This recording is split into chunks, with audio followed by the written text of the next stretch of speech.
नमस्कार, news 18 JKLH का digital platform देख रहे हैं आप। मैं हूं आपके साथ दिव्या सिंह। नेपाल के सीमावर्ती जिलों में बन रही मस्जिदों और मदरसों में तुर्की मदद कर रहा है।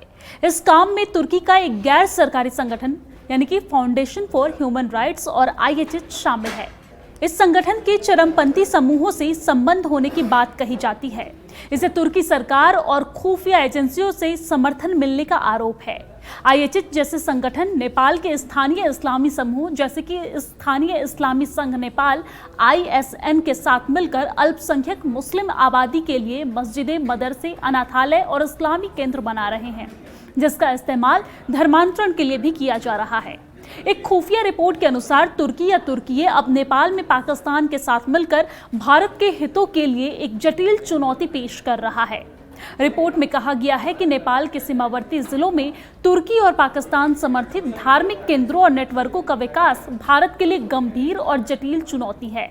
विशेष रूप से क्षेत्रीय सुरक्षा, जनसंख्या परिवर्तन और सीमा पार कट्टरपंथ की संभावना के संदर्भ में बताया जा रहा है कि पिछले 2 सालों में इन इलाकों में 500 करोड़ से ज्यादा की विदेशी फंडिंग हुई है। भारत और नेपाल 1751 किलोमीटर लंबी खुली सीमा साझा करते हैं, जो दोनों देशों के लोगों के बीच गहरे सांस्कृतिक और धार्मिक संबंधों का प्रतीक है। इस खुली सीमा का फायदा उठाकर विभिन्न प्रकार की अवैध गतिविधियां भी हो रही है। अब इसमें बाहरी तत्वों द्वारा प्रभाव जमाने की कोशिश भी शामिल हो चुकी है। तुर्की पारंपरिक रूप से पश्चिमी और मध्य एशियाई मामले में अधिक सक्रिय रहा है, लेकिन हाल ही के वर्षों में उसने दक्षिण एशिया और अन्य क्षेत्रों में भी अपनी पहुंच बनाने का प्रयास किया है। अब खुफिया रिपोर्ट क्या कहती है वो भी हम आपको बताते हैं। दरअसल नेपाल में तुर्की की कार्रवाई नहीं है, लेकिन महत्वपूर्ण है। तुर्की के गैर सरकारी संगठन IHH ने नेपाल के सीमावर्ती क्षेत्रों में अपनी गतिविधियां बढ़ा दी है। उसने इस्लामिक संघ नेपाल यानी कि ISN और जैसे स्थानीय समूहों के साथ गठजोड़ किया है। ISN पर भी चरमपंथी विचारधारा से संबंध रखने का आरोप है। IHH ने अल्पसंख्यक मुस्लिम आबादी के लिए मस्जिदों, मदरसों और अनाथालयों और इस्लामी केंद्रों के निर्माण को प्रायोजित किया है।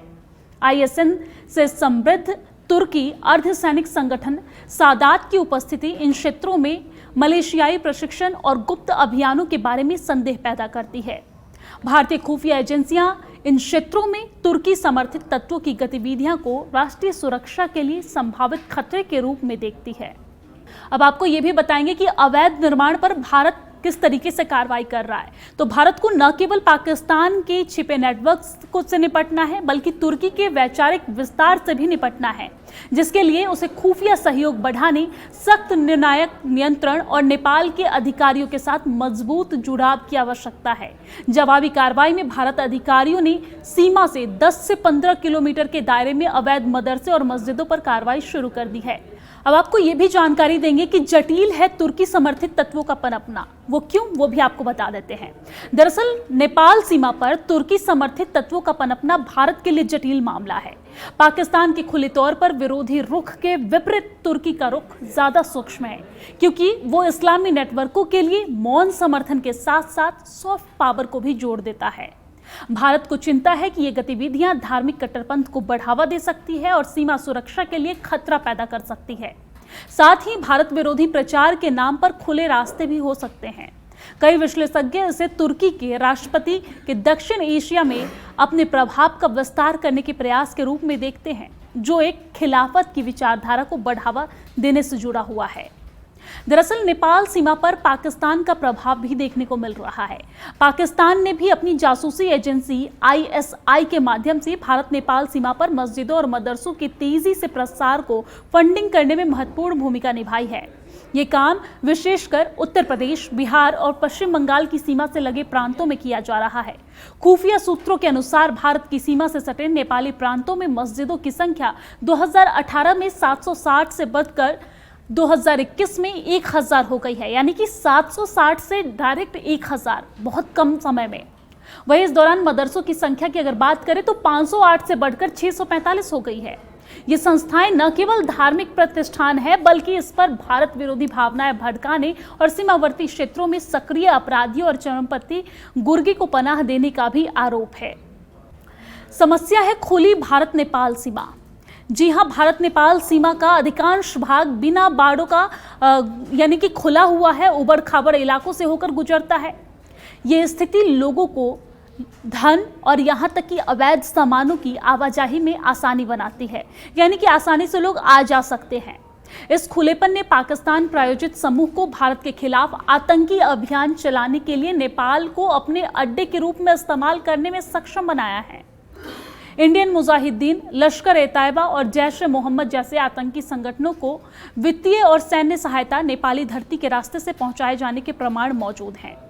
पाकिस्तान और बांग्लादेश के आतंकवादियों को पनाह देने वाले गेस्ट हाउस और मदरसों का नेटवर्क भारत की सुरक्षा व्यवस्था को और भी ज्यादा जटिल बना देता है, क्योंकि इन केंद्रों का इस्तेमाल सीमा पार घुसपैठ और साजिश रचने के लिए ऑपरेशनल हब या फिर ट्रांजिट पॉइंट के रूप में किया जा सकता है। अब आपको ये समझाएंगे कि मुसलमानों की संख्या में बढ़ोतरी कैसे हो रही है। आपको ये बता दें कि इसके अलावा सीमावर्ती जिलों में तेजी से जनसंख्या परिवर्तन हो रहा है। यहाँ पर मुसलमानों की संख्या में उल्लेखनीय वृद्धि हुई है और कुछ गांवों में अब इस्लामी चिन्ह हिंदुओं के चिन्हों पर हावी हो गए हैं। भारतीय खुफिया एजेंसी द्वारा सामाजिक परिदृश्य को नया रूप देने के विध्वंसकारी कार्रवाई के लिए इस्तेमाल किए जाने वाले मैत्रीपूर्ण स्थानीय नेटवर्क स्थापित करने का एक सुनियोजित प्रयास भी माना जा रहा है। जनसंख्या परिवर्तन बिना निगरानी वाले धार्मिक संस्थानों के विकास के साथ मिलकर भर्ती और कट्टरपंथ के लिए उपजाऊ जमीन तैयार करता है। भारत पर क्या प्रभाव पड़ रहा है इसका, वो भी आपको बता देते हैं। दरअसल पाकिस्तान और तुर्की का हस्तक्षेप कुल मिलाकर भारत नेपाल सीमा पर एक ज्वलनशील वातावरण का निर्माण कर रहा है। विदेशी वित्त पोषित मस्जिदों और मदरसों के विस्तार से बुनियादी सुविधाएं उपलब्ध होती है, जिसका उपयोग आतंकवादी संगठन द्वारा भर्ती विचारधारा को प्रभावित करने और योजना बनाने के लिए किया जा सकता है। सीमावर्ती समुदाय की पहचान और निष्ठा पर बाहरी एजेंटों के बढ़ते नियंत्रण से संवेदनशील क्षेत्रों में सामाजिक सद्भाव और राष्ट्रीय एकीकरण सुनिश्चित करने के लिए भारत के प्रयास विफल हो सकते हैं। अनियंत्रित धार्मिक संस्थाओं की विशाल संख्या के निर्माण और इसके कारण निगरानी और इंफ्रास्ट्रक्चर कठिन हो जाता है, क्योंकि सरकारी प्राधिकरणों और विध्वंसकारी गतिविधियों के लिए मोर्चे से वास्तविक धार्मिक गतिविधियों को अलग करना होगा। अब आपको ये भी बताएंगे कि अवैध निर्माण पर भारत किस तरीके से कार्रवाई कर रहा है। तो भारत को न केवल पाकिस्तान के छिपे नेटवर्क से निपटना है, बल्कि तुर्की के वैचारिक विस्तार से भी निपटना है, जिसके लिए उसे खुफिया सहयोग बढ़ाने, सख्त निर्णायक नियंत्रण और नेपाल के अधिकारियों के साथ मजबूत जुड़ाव की आवश्यकता है। जवाबी कार्रवाई में भारत अधिकारियों ने सीमा से 10 से 15 किलोमीटर के दायरे में अवैध मदरसे और मस्जिदों पर कार्रवाई शुरू कर दी है। अनाधिकृत इमारतों को ढा दिया गया है, गैर मान्यता प्राप्त संस्थाओं को बंद कर दिया गया है और इन उपायों का उद्देश्य सार्वजनिक भूमि को पुनः प्राप्त करना, कानूनी मानदंडों को लागू करना और कट्टरपंथ के संभावित ठिकानों पर रोक लगाना है।